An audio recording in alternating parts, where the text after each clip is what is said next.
तो फंड की लड़ाई बंगाल से दिल्ली आई। ये वही फंड है जिसे लेकर ममता बनर्जी और केंद्र सरकार आमने सामने आ गए हैं। और फंड है मनरेगा प्रधानमंत्री आवास योजना का, जिसे लेकर टीएमसी ने दिल्ली में हल्ला बोल दिया है, जमकर हंगामा किया। कृषि भवन से लेकर सड़क से लेकर टीएमसी के सांसद, विधायक और मनरेगा मजदूर हक की मांग कर रहे हैं, लेकिन बीजेपी ममता सरकार पर घोटाले का आरोप लगा रही है।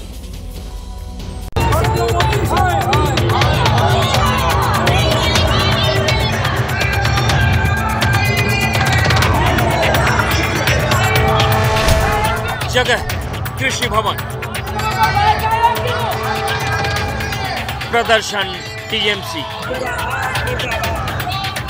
मुद्दा मनरेगा फंड,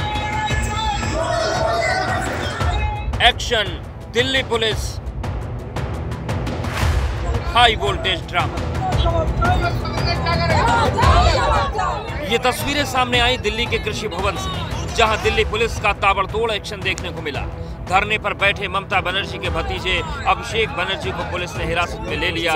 पुलिस टीएमसी सांसद महुआ मोइत्रा को भी जबरन उठाकर ले गई।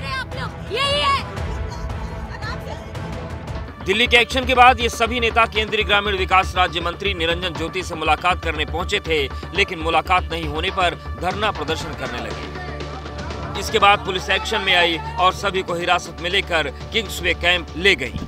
हालांकि कुछ देर के बाद इन्हें छोड़ दिया गया, जिसके बाद अभिषेक बनर्जी और महुआ मोइत्रा ने दिल्ली पुलिस पर गंभीर आरोप मढ़ दिए। जिस तरीके से दिल्ली पुलिस के अफसर, सीआईएसएफ के अफसर पेश आए, महिलाओं को उनके बाल खींच के घसीट के पुलिस वैन में उठाया, इसका जवाब आने वाला दिन में जनता देगा। अपने पार्टी के नेताओं पर हुई कार्रवाई पर पश्चिम बंगाल की सीएम ममता बनर्जी भी भड़क गईं। उन्होंने सोशल मीडिया पर अपने गुस्से का इजहार किया। उन्होंने लिखा, ये लोकतंत्र के इतिहास में काला दिन है। तृणमूल नेताओं के साथ पुलिस ने अपराधियों जैसा बर्ताव किया है। दिल्ली पुलिस बीजेपी के होकर काम कर रही है। बंगाल की आवाज को दबाया नहीं जा सकता। हालांकि टीएमसी के आरोपों को केंद्रीय ग्रामीण विकास राज्य मंत्री निरंजन ज्योति ने गलत बताया और दावा किया कि उन्होंने टीएमसी नेताओं का इंतजार किया। 2.5 घंटे का समय व्यर्थ गया। तृणमूल के सांसदों की प्रतीक्षा करते करते 8:30 कार्यालय से निकले हूँ। मेरी जानकारी के अनुसार तृणमूल कांग्रेस के सांसद और बंगाल के मंत्रियों के प्रतिनिधिमंडल ने कार्यालय में 6 बजे मिलने का समय लिया था। दरअसल पूरा विवाद मनरेगा के फंड को लेकर है। टीएमसी नेता मनरेगा मजदूरों और भवन निर्माण योजनाओं के लिए फंड देने की मांग कर रहे हैं। टीएमसी का आरोप है केंद्र सरकार पश्चिम बंगाल को फंड नहीं दे रही है। मनरेगा और प्रधानमंत्री आवास योजना का 15,000 करोड़ रुपए केंद्र पर बकाया है। 55 लाख घरों का निर्माण काम रुका हुआ है। 12,000 से ज्यादा गाँव में सड़क निर्माण का काम ठप पड़ा है। 20 लाख से ज्यादा मजदूरों का मनरेगा योजना के तहत केंद्र पर बाकी है। टीएमसी के आरोपों के बाद बीजेपी ने भी आंकड़े सामने रखे।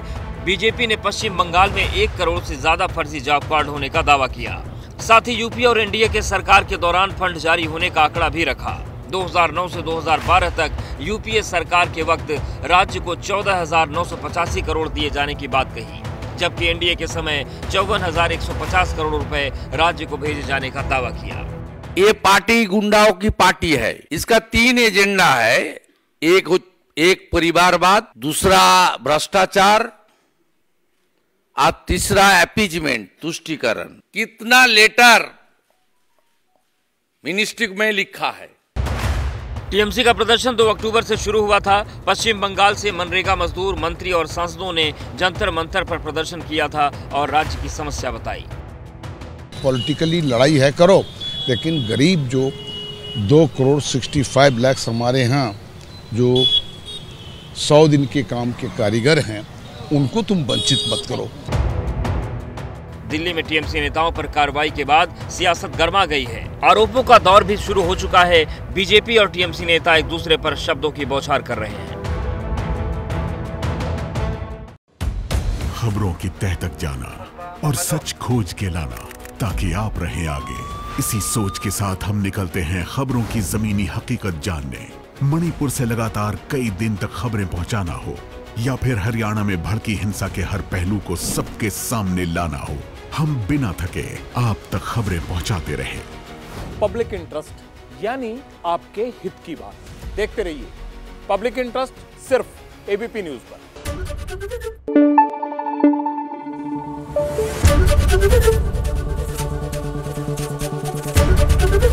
एबीपी न्यूज आपको रखे आगे।